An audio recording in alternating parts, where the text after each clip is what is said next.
paps, palit ako ngayon ng disc bolt kasi yung mga hing ko tumatama sa bracket ng rear caliper ko. Ito lumuluwag na pala, sumasabit, kaya delikado. Yan, palitan ko. Yan, may mga tama, sumasabit yan dito. Yung ipalit ko pala paps, yung stainless na disc bolt, kasi yung stock nito ng disc bolt 8x20, kaya ngayon palitan ko ng stainless 8x24. Ito maganda paps kasi kahit malustred yung hub mo sa stock na disc bolt, palitan mo ng 8x24, kakapit pa rin kasi may extension pa pala yung thread niyan. Kaya ito na lang yung gagamitin ko, yung mahaba 8x24. Kaya ito ngayon ikabit ko, palitan ko na yung hang ko. Paps, babaklasin ko na ngayon. Palitan natin ng stainless.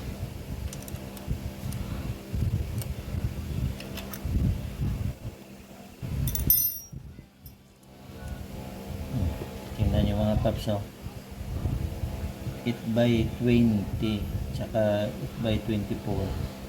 Mas maganda yung 8x24 mga paps. Yan. Kasi sa stock minsan paps, pagigpitan natin, nalulustred yung hub ng thread sa loob.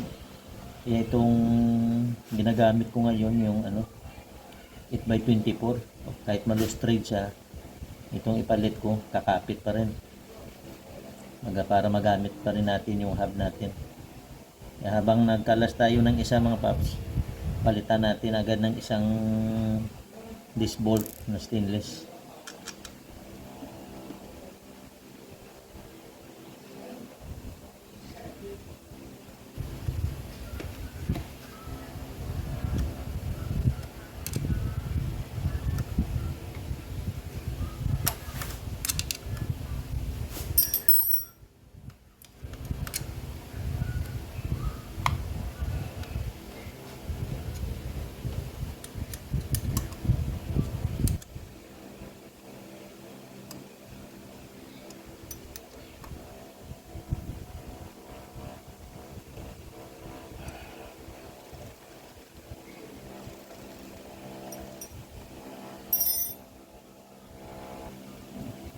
Tapos kapit na natin, ito naman yung isa.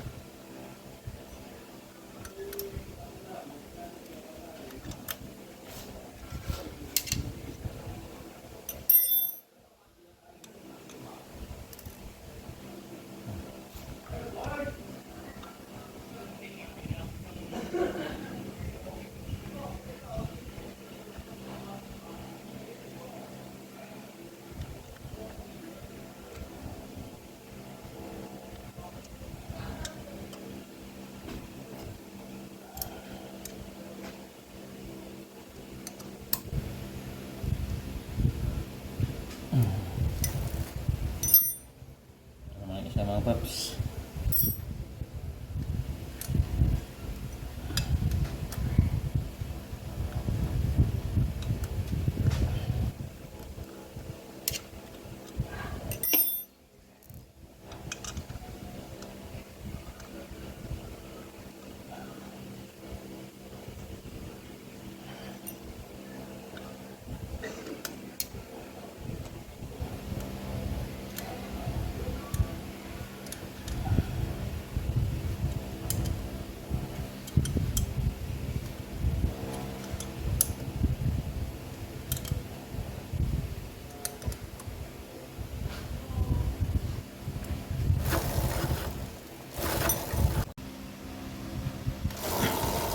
kulang lang pala sa higpit paps mga disc bolt, kaya sumasabit una.